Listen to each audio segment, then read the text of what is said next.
Hi, I'm Ellae Elinwood, and I've had amazing teachers, and I'm here to share with you one perspective on why things are so chaotic now. This is a esoteric, mystical, metaphysical perspective, and those of us that have and a pleasure for that experience and that perspective may really benefit from this.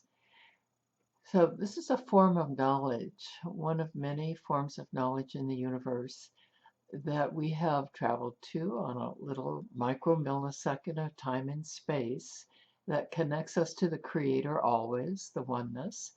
And then we move through the universe having going to it's like different schools, sort of, different forms of knowledge. And this one is called the Earth School.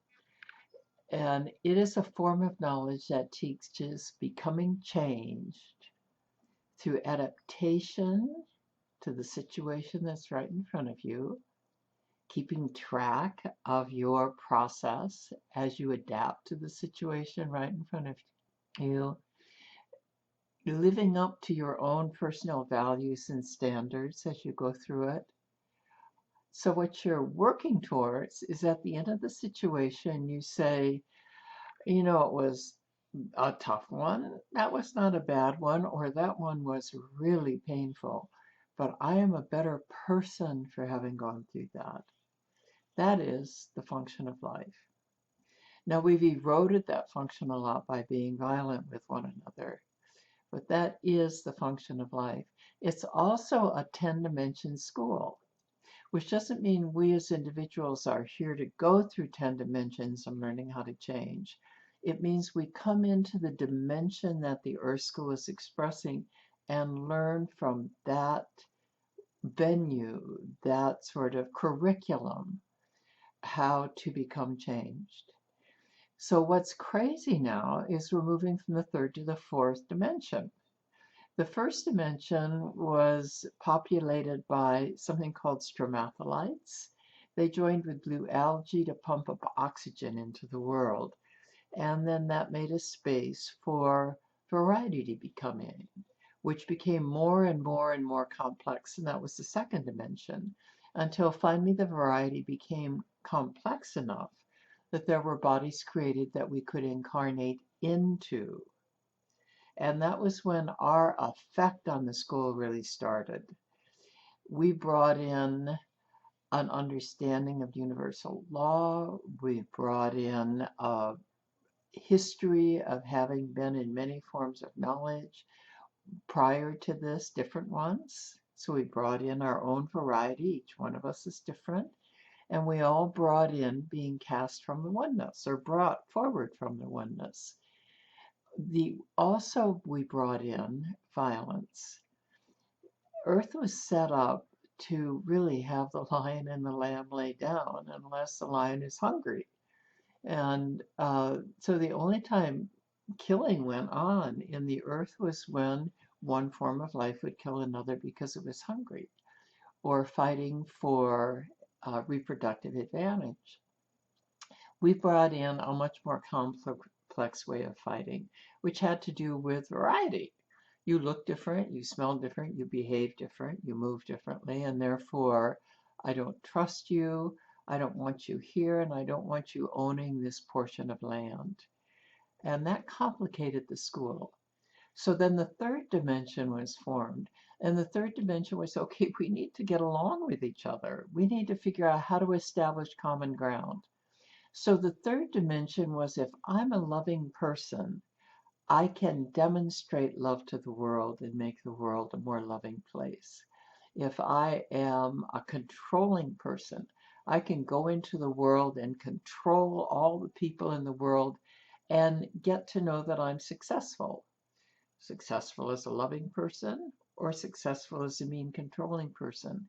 So self knowledge was gained from our ability to influence the world around us. And the reason for that was so that we could develop common ground. Now, as of 2012, a whole new force field came into the school. It's fascinating. All sorts of different colors, um, different methods, different ways of being human. And it moved us into the transition from a third to the fourth dimension, which is what we're in right now. So the transition from a third to the fourth dimension means that we are moving from I know myself is successful by how I influence the world to I know myself by how I choose to respond to the world with the quality person I want to give to this situation. And then I learn from the response and refine my quality according to my own personal standards. And in doing that, commitment to autonomy, complete self responsibility, we establish reciprocal relationships. And in reciprocal relationships, we're able to move from trying to understand something by gathering information to understanding through knowing. The knowing just sort of comes. Oh, I get it. Okay. And when we get one of those knowings, it does two things. It first obliterates the need to control the situation. And secondly, it gives us a vibe of what the peace of the fourth dimension is about. So one way of looking at it is we're moving from conflict to peacefulness. But we can't do that by influencing the outer world. The universal law now is we do that by governing ourselves. How do we want to be in a situation? How do we want to give ourselves or deny ourselves to the situation based on the quality person that we want to present so that we can learn more about that part of ourselves as we interface with life? So we're giving up control and we're moving control into allowing, into curiosity around the differences in people, in finding common and uncommon ground. And the energy flow of the fourth dimension, which was also carried in that stream of energy that came in 2012, was this understanding that comes as a knowing, that gives us a feeling of where the common ground is in the knowing. Oh, I get it. That's why it is the way it is. It makes sense to me, or it's not the way I want to live. But absent from that vibration is the need to control the situation to get what you want. And that's why we're struggling now. Now, you may wonder about violent personalities that we have in the school now. For instance, Hitler and Putin. I know for sure that Putin falls into the same category. These are people who come in from the second dimension to express violence as a tool to challenge our species to become who we want to be. We look at that and say, is that who we want to be? Or do we want to be something different? So both of them have taught us what we're capable of. And people have suffered as a result of that. But with Hitler, we're beginning to say, no, that's not the species that we want to be. We're doing more of that with Putin. No, that's not the species we want to be. The way to change it, though, to remember, is by working with yourself. And this isn't a new concept. This is a concept has been coming in to our behaviors for a long time now. The difference is that growth is rooted in it now. So the third dimension is fading and the fourth dimension is strengthening. All the information that was given to us to support the third dimension is now fading, and we're now getting to information to support the fourth dimension. So the third dimension does no longer exist except in our clinging. And the third dimension is characterized by get the world to do what you want it to do. Fourth dimension is characterized by I give to this situation who I am, choosing how I want to be based on the standards that I carry as a person. And then I learn from the response how I want to refine those standards. It doesn't mean you have to stay in some place that's miserable. It means that you exit without making it wrong. You exit because it's not right for you. It doesn't live up to your standards. That's not who you are.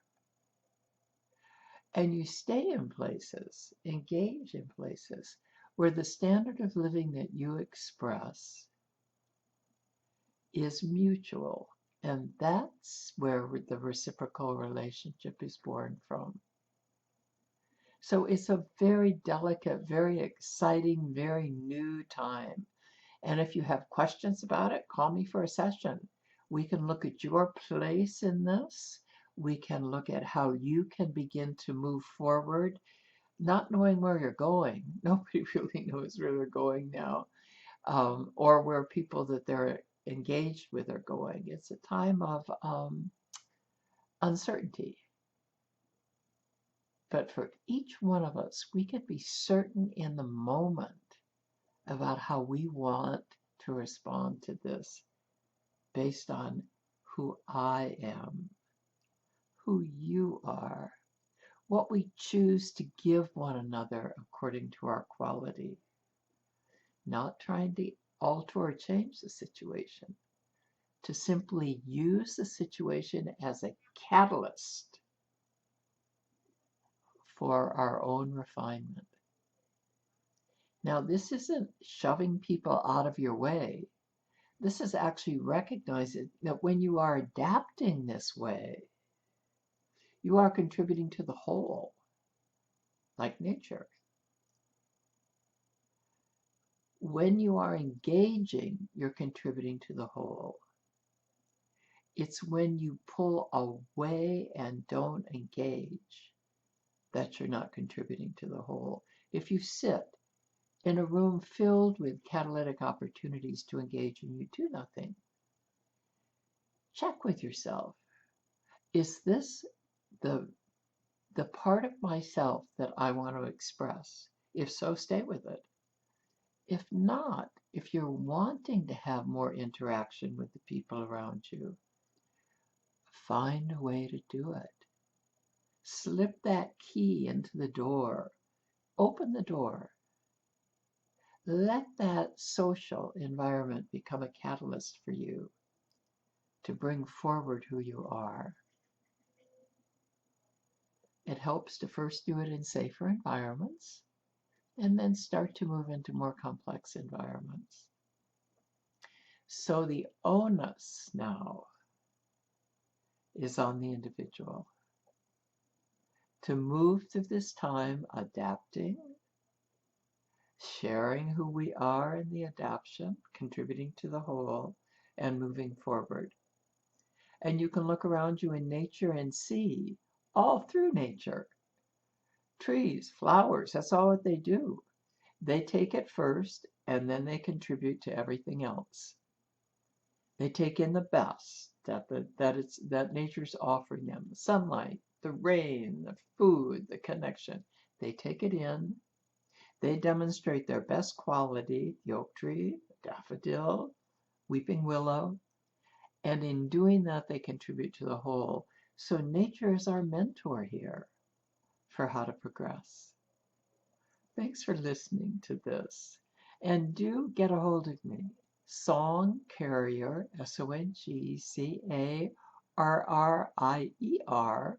@gmail. If you want to further explore what's happening in this very dynamic time of Earth and how to get yourself more aligned with it. Thanks so much for listening. Bye.